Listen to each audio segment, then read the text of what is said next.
Hi guys, welcome to story time.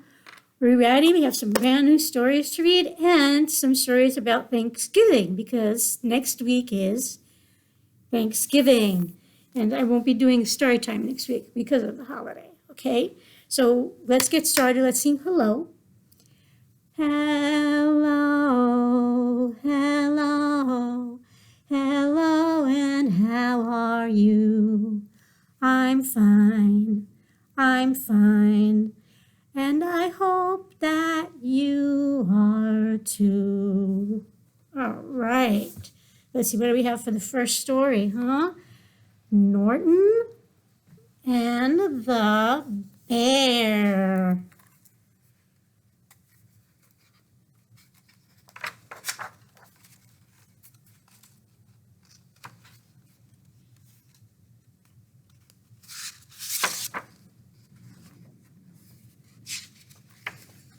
Sorry, guys. It's a brand new book, and sometimes the pages get stuck.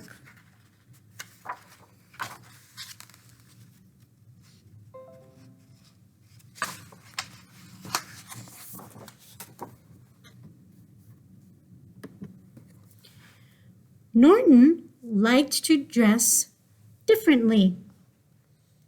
It made him feel unique, special. One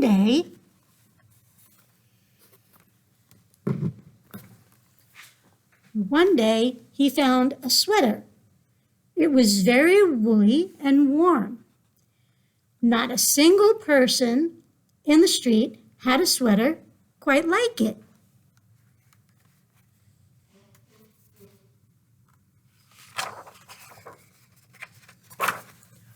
Norton felt good, and he felt exceptionally unique.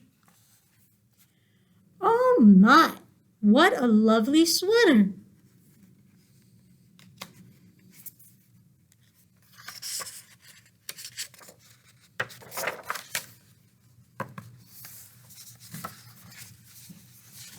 Quality knitting, exquisite pattern. I must go get one just like it.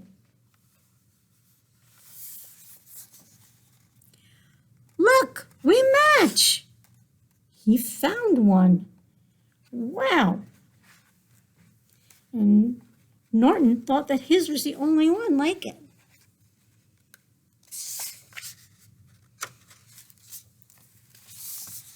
Norton was horrified. He walked quickly away from the bear. People would think they were identical, the same. He needed to look different, fast. Yep, going into the store again.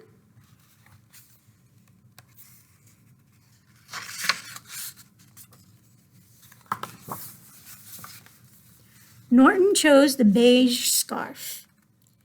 He felt unique again.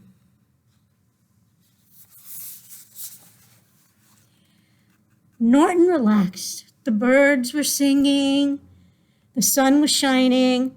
Most of all, everyone around him was dressed differently.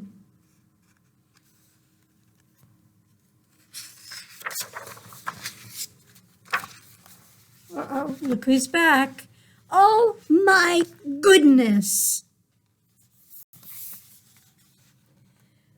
That scarf is perfect accessory for this sweater. I must get one. We look so similar. We're like identical twins. You know Norton hates that, right? Norton ran from the annoying bear and hid. Then he ran some more and hid.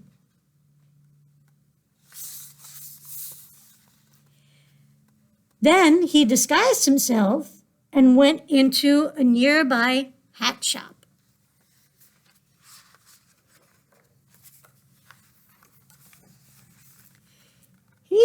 he decided on the green hat. It was the only one in stock. The bear wouldn't be able to copy him.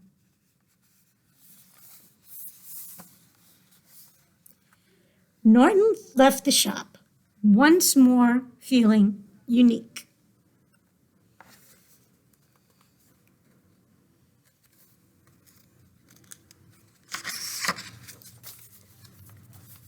Yoo-hoo! Oh my goodness, he found the exact same hat. But it was the only one in the store. Where do you think he got it? Norton panicked.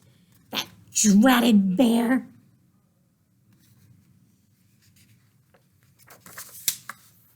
He had to look different, fast. He bought socks. Socks over boots? What a fabulous idea. Norton stuck a flower in his hat. Splendid. This adds a touch of sophistication, of floral sophistication. Means the flower made the hat look fancy. Norton shoved a stick in his sweater. Now that is a fashion statement, said the bear. Look at us. We're so similar. I don't know where you and I begin. Ha ha ha.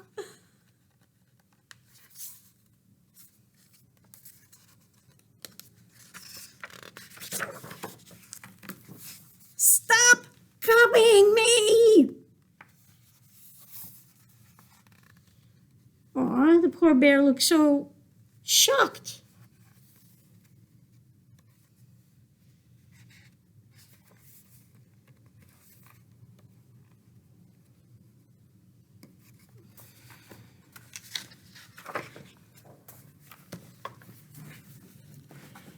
This is me. You. This is me, not you. I don't want you copying me. This is my style. Find your own. I'm sorry you don't appreciate me admiring you, said the bear. I will endeavor to find my own style. Good day, sir.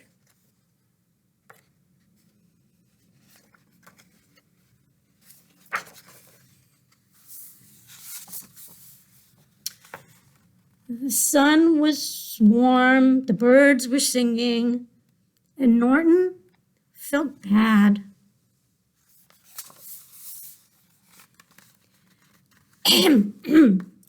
I'm not sure if you recognize me. This is my cape. It's my new style. Norton really liked the cape. He wanted one very much.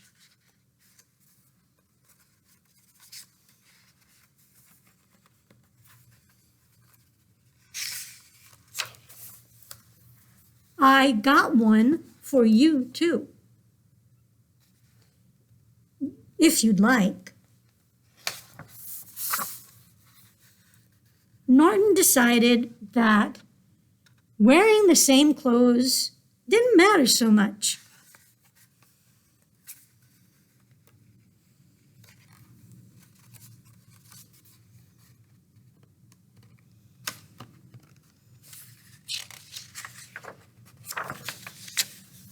Let me buy you coffee. I prefer tea. And even if they looked identical, they were still very different. Did you like that one? That was cool, right? Yeah, I like that story.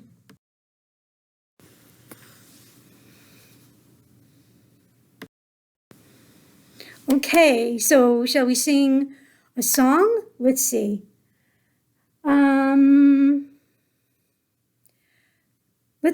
This is a new song. It's like the wheels on the bus, only it's about the leaves on the trees, because what's happening right now, if you look out your window, they're turning all different colors, right? So it goes like this. The leaves on the tree turn yellow, orange, and red. Yellow, orange, and red. Yellow, orange, and red. The leaves on the trees turn yellow, orange, and red. All through the town, the leaves on the trees are falling down, falling down, falling down. The leaves on the trees are falling down all through the town.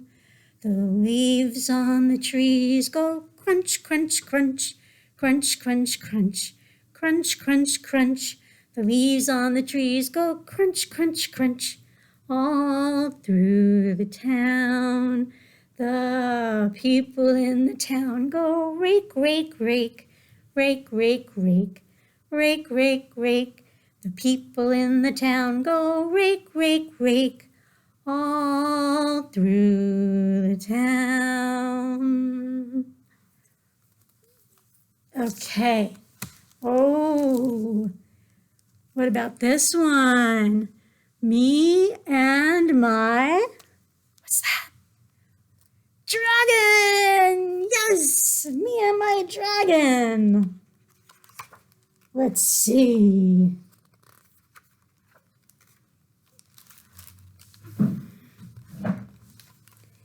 Some kids want a dog.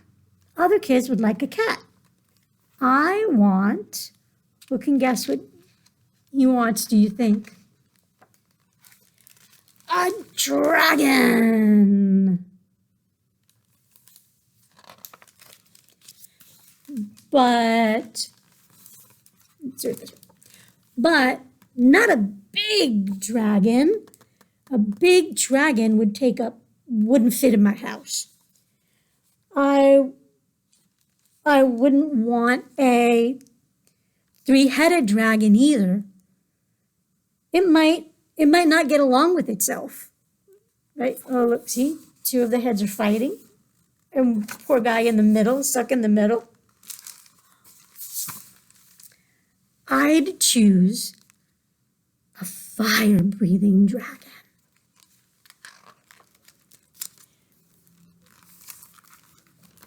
Before I brought him home, I'd take him for a checkup. I'd hold his hand and tell him he was a brave little dragon. I'd make sure the doctor gave him a couple of lollipops.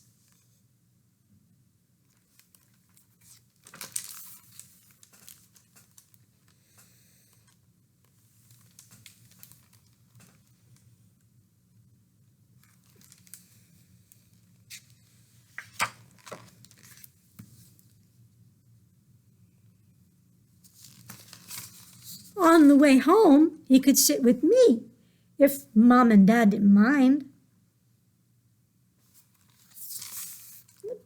He's got his head out of the sunroof.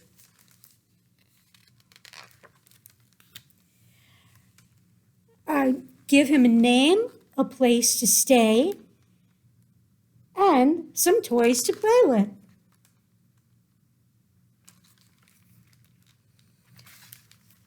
He named him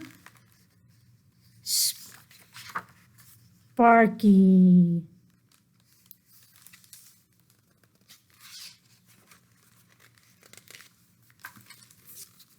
When I thought he was ready, I'd teach him to fly.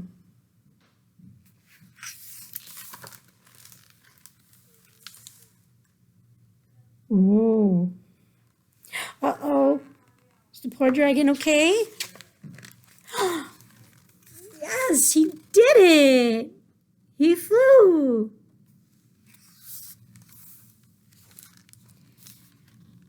I'd get him a collar and a leash, and then I'd take him for a walk every day.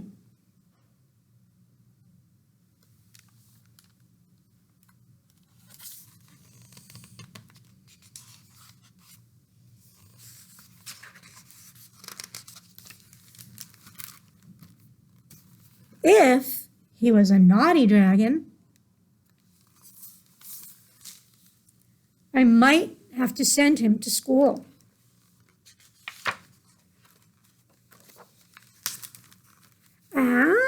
And after he learned how to behave, I could take him camping in the summer and trick-or-treating in the fall. We could clear the neighbor's driveway in winter. He's melting all the snow. But I might not take him kite flying in the spring. Yeah, he's burning up all the kites. Not on purpose, I don't think.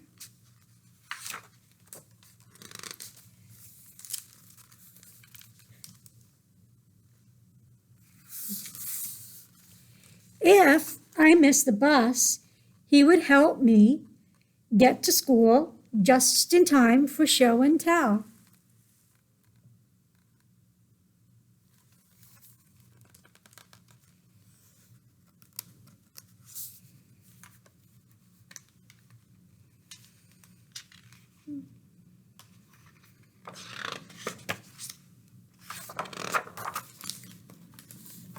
Bullies? Ha! If you have a dragon, you don't need to worry about bullies.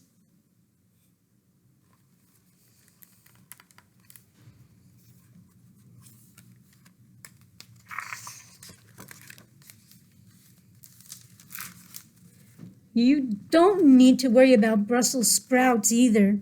Dragons love them. But don't give them broccoli. It gives them gas.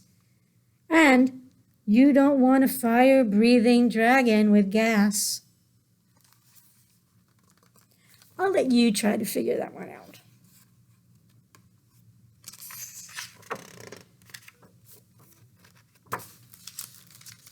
Every night, I would give my dragon a bath.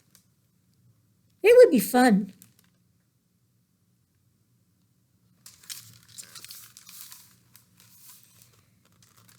Sometimes. Oh boy, look at the mess he made. Boy, he has a lot to clean up, doesn't he?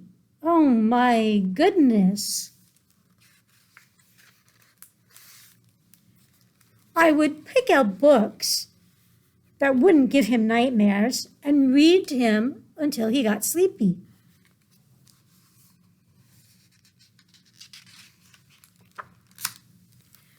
I'd tuck him in and say goodnight. Then we'd fall asleep. Just me and my dragon.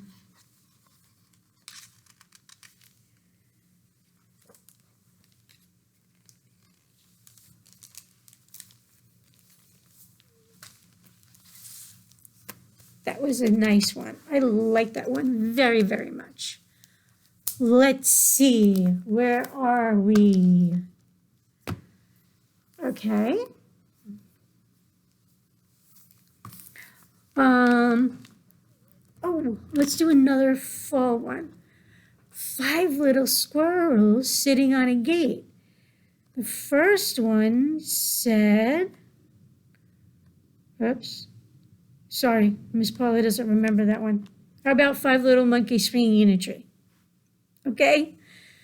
5 little monkeys swinging in the tree, teasing Mr. Crocodile, you can't catch me.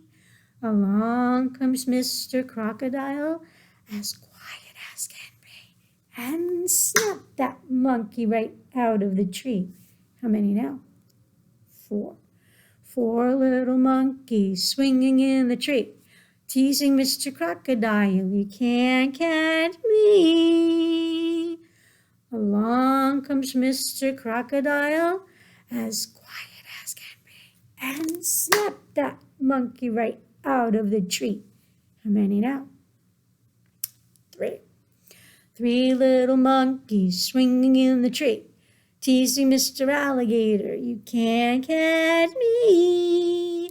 Along comes Mr. Alligator, as quiet as can be, and snapped that monkey right out of the tree. How many now? Two.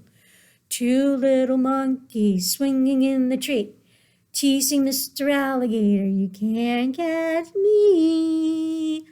Along comes Mr. Alligator, as quiet as can be, and snapped that monkey right out of the tree. How many now? One. One little monkey swinging in the tree, teasing Mr. Alligator, you can't catch me. Along comes Mr. Alligator, as quiet as can be, and snapped that monkey right out of the tree. No more monkey swinging in the tree. Okay, let's do our Thanksgiving one. Thanksgiving at the Tappletons. Let's see, is your Thanksgiving like this? I don't think mine is, no. Let's see.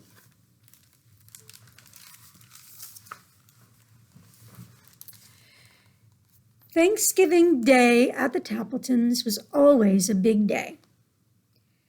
Thanksgiving at the Tappletons, of course, meant the Tappleton family. Mr. Tappleton, Mrs. Tappleton, Jenny Tappleton, Kenny Tappleton, and grandmother and grandfather Tappleton, Aunt Hedda and Uncle Fritz, and most certainly, of course, the turkey and all the trimmings. It was still dark when Mrs. Tappleton lit the oven and took the big turkey out of the refrigerator. Just then, someone knocked at the door. It was Mike, the milkman. Good morning, Miss Tappleton. I thought you might like some eggnog for the holidays. As Mrs. Tappleton reached for the eggnog, the turkey slipped from under her arms. Now, on a warmer day, that might not be a problem, but this Thanksgiving Day was quite cold, and the steps were covered with ice. Before she or Mike could even think, the turkey had slipped into the yard. Get it! Shouted Mrs. Tappleton. Mike reached out, but the turkey skidded past him, through the gate, and into the street. Hurry! Screamed Mrs. Tappleton. Stop that turkey!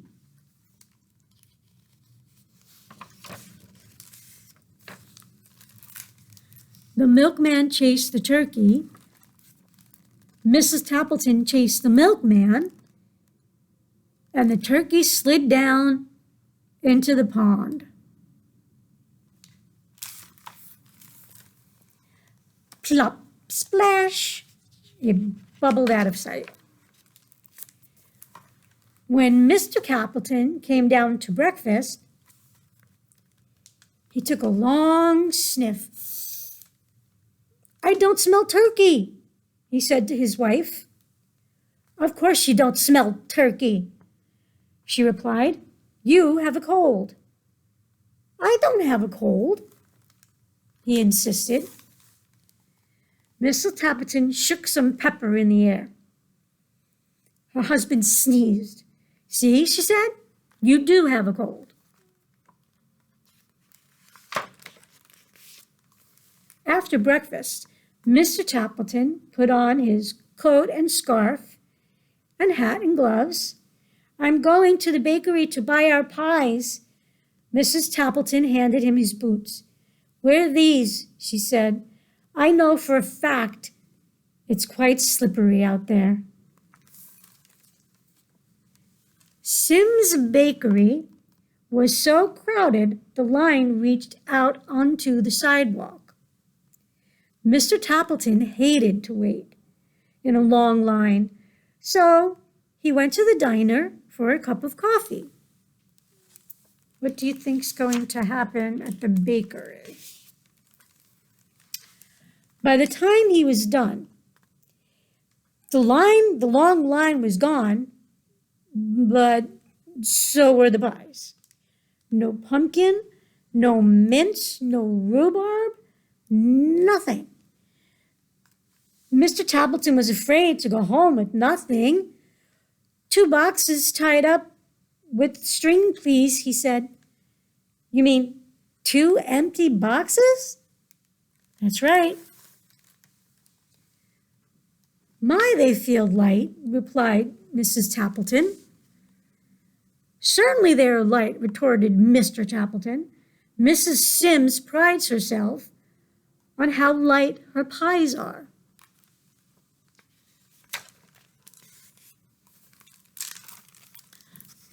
Mrs. Tappleton set the table. She called to her son, Kenny, you may make the salad. There's some in the crisper, and carrots and radishes too. Kenny's face grew pale. Just yesterday, he had emptied the crisper and fed all the ingredients to the rabbits. In Mrs. Butterworth's class, in his class. Oh boy. How could he tell his mother? He couldn't. So he covered the empty salad bowl with aluminum foil and stuck it in the refrigerator.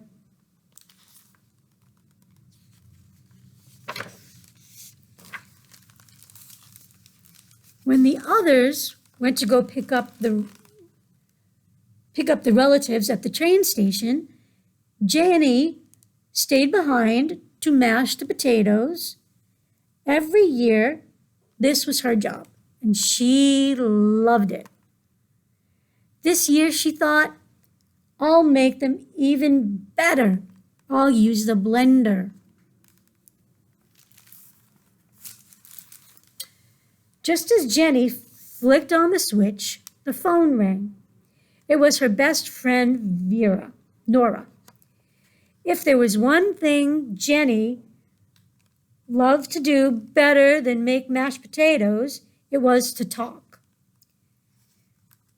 So Jenny talked and talked and talked and talked to Nora, and she still might be talking today had not a wet glop of something landed on the back of her head. She turned to see what it was. Splat! Another glop. In her face this time. The blender was going wild and mashed potatoes were flying everywhere.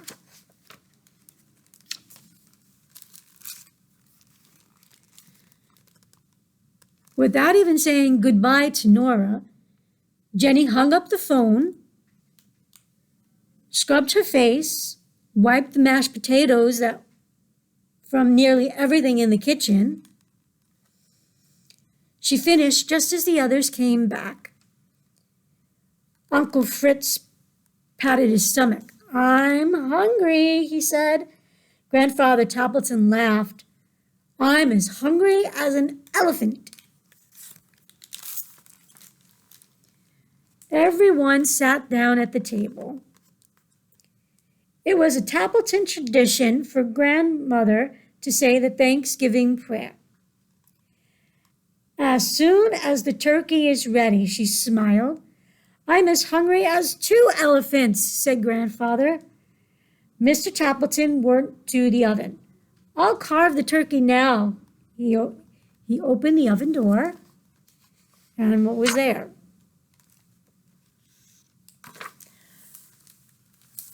The turkey is gone!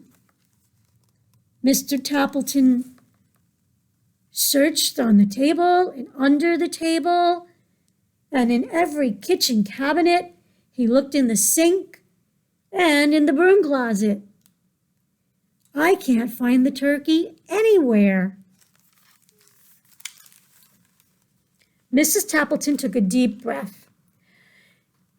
She told them how the turkey had slipped out the door, down the steps, across the yard, and through the gate, down the street, and went plop, splash, into the pond. So much for turkey, said Uncle Fritz, and his stomach rumbled even louder. Never mind, Auntie Hedda said good-naturedly. We'll fill up with the trimmings. But are there trimmings? No.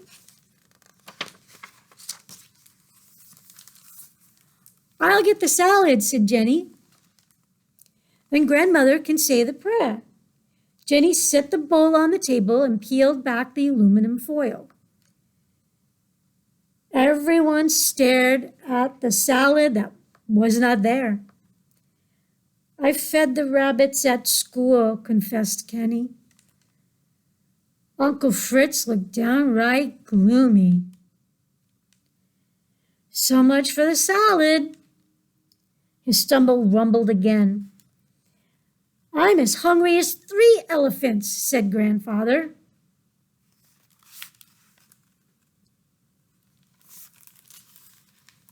Kenny jumped up. We'll have Jenny's mashed potatoes. He brought the pot from the kitchen and lifted the lid. I was on the phone, said Jenny, and the blender went wild. So much for the potatoes. Uncle Fritz's stomach rumbled even more. I'm as hungry as 4 elephants, said Grandfather. The pies, said Mrs. Tappleton. I'll get the pies. I'll say grace as soon as the pies are cut, Grandmother said. Mrs. Tappleton brought in the boxes, set them down, and untied the string. You brought home 2 empty boxes, Mrs. Tappleton said. She glared at Mr. Tappleton, who covered his ears. 5 elephants, groaned Grandfather. The dining room was quiet. Everyone looked down at the empty table. Uncle Fritz muttered something, but it could not be heard over the rumble of his stomach. A tear rolled down Jenny's cheek. No Thanksgiving dinner, she sniffed. Nothing to say a prayer for, sighed Kenny.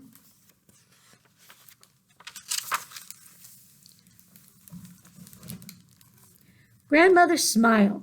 Of course there's something. There is more to Thanksgiving than turkey and trimmings. And then Grandmother Tappleton asked everyone to bow their heads and hold hands around the table. This is the Thanksgiving prayer, she said. Today, turkeys come and turkeys go, and trimmings can be lost. We know, but we're together. That's what matters. That's what's served upon the platters. Amen. That was a wonderful prayer, said Aunt Hedda. Mr. Tappleton jumped up. I have liverwurst and cheese in the refrigerator. I'll help with the sandwiches, offered Mr. Tappleton. Jenny wiped her tears. I'll get some pickles. Kenny laughed, and I'll open a jar of applesauce for dessert.